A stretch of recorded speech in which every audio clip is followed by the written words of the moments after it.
Assalamualaikum and good day. I bid to Madam and fellow classmates. So today I want to give a speech about obesity in Malaysia. So obesity and overweight actually have the same meaning, which is a medical condition involving an abnormal or excessive fat accumulation that presents a negative effect on health. So when am I obese? The easiest way to determine whether a person is overweight or obese is through measuring their body mass index. Body mass index is a measurement obtained by dividing a person's weight by the square of the person's height.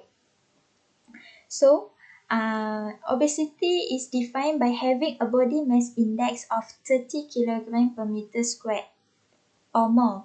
The range 25 until 30 kg per meter squared is defined as overweight.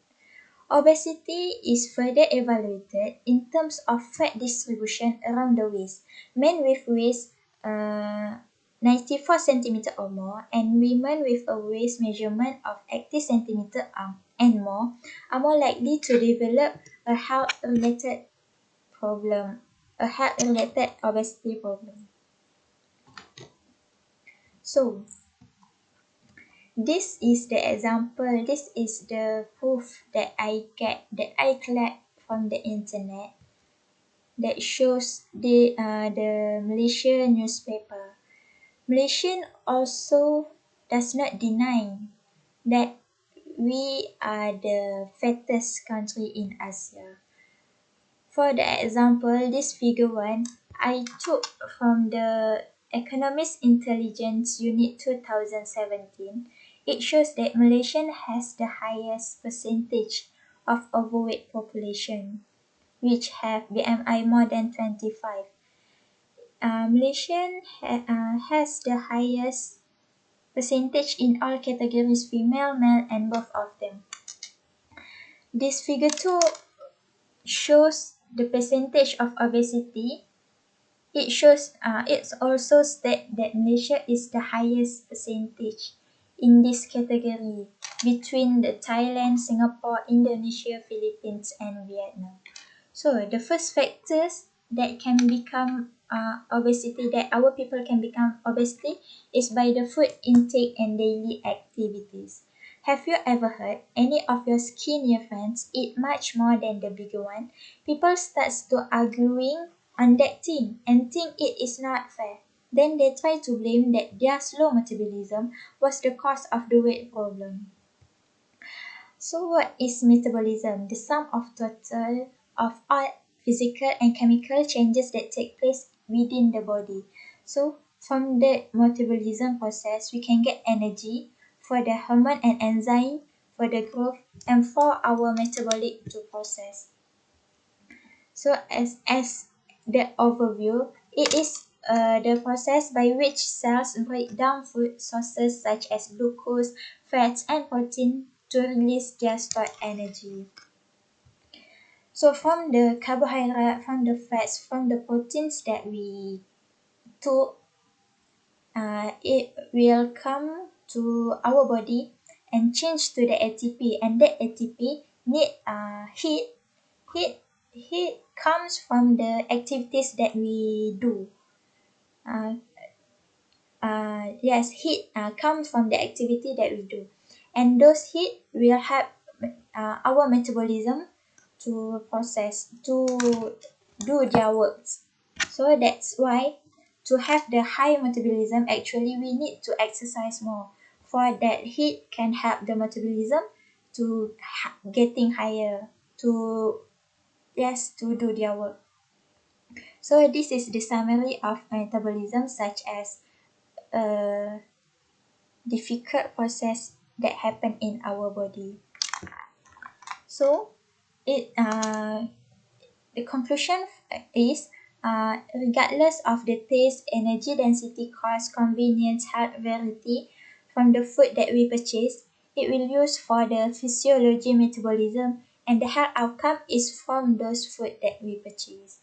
So if we want to get the energy balance, how much the calories in is must have the same calories out. For example, if we took some food, we will gain weight. But for our weight maintenance, for have a normal body weight, we need to lose the weight gain by using our energy from the food to do activity, so that the calorie will burn and we will get the weight loss. For example, if we took dodol, which have serving size of 22 grams, but the calories have 71. So how long to burn off is we need to do regular speed jog for 8 minutes. Bubur kacang hijau also only have 80 gram serving size, but the calories is 76 calories. So we need to do a stay climbing for 16 minutes and etc. For your information, male and female, regardless of our same age, our same body size, but male will burn calories higher than female, even though they do the same activities such as cleaning windows for 30 minutes. Male will lose 131 calories, but female will only lose 101. This is because our different type of gender. The next one is the world around us influence our ability to maintain a healthy weight. For example, if I give you two choice, which is an apple and a strawberry donut, which one will you choose? Of course, you will choose the donut because it is delicious. But obesity is caused by eating more calories than you burn through exercise and normal daily activities. So that means if you took this donut which have more calories, you will need to do more activities to burn it. So environment cues exert a powerful influence on our eating behavior, and unlike biological factors, our nutritional environment has changed radically in past 50 years. Use term toxic environment to refer this new dietary atmosphere, which characterized by pervasive exposure to food that is energy dense, heavily marketed, cheap, and widely accessible, accompanied by lack of physical act. This is such a fast food that we almost eat each week, but we does not. But we does not do exercise every week, right? So that's why we get the weight much more each day. We gain the weight each day without burn the calories. So Malaysia populous with variety of food that contains various flavor. Although Health Ministry give a food pyramid as the guidance for us, for all of us Malaysia people, but we seems to be ignore it because we just want to eat delicious food. Other than that, with the higher price that was put on a healthy food become obstacle despite hard work to do to get a little amount of money. For example, this nasi lemak, which can only cost 50 sen or 1 ringgit, but the inside is full with much more variety of food, such as fried egg, such as those sambals. But when we look at the calorie breakdown for this nasi lemak, we can get a total 860 calories. But everyone does not try to burn the calories after they eat this nasi lemak. But they prefer to sleep after eat nasi lemak.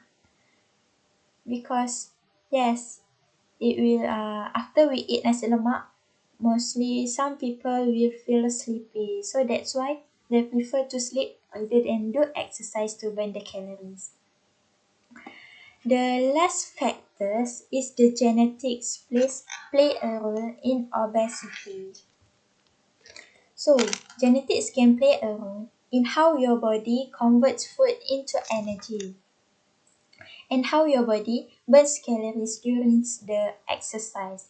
So women who are obese have tendency to marry with the obese man, and that's why the probability of a child who have obese parents will have strong obese genes, which will make the child will become obese too. Plus, with the daily activities of the parents and the food intake, make the tendency getting higher because that child is run by the parents each time, every time. But however, genes are not the way to predict the health in upcoming time. Genes and behavior are the combination for a person who need to be obese. In some cases, multiple genes may increase one's probability for being obese, but outside factors also needed in this process, such as too much food supply and very little physical activity. So, although if someone have the obese genes, but if uh, they practice the healthy environment, the weight gain will not. The weight gain can be controlled with those activities, and the food intake also plays a role in these factors.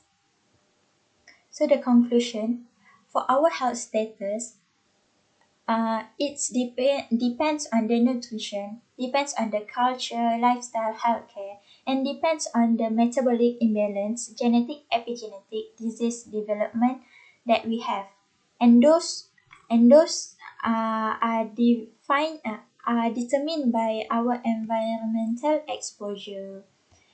So So actually, obesity. So actually, to have a fun exercise, we can do the exercise with the family, with our partner, at the outdoor, with our best friend. It will make the activities become more fun, and that's how we can burn more calories. Uh, we can burn more calories to get the weight balance. So thank you.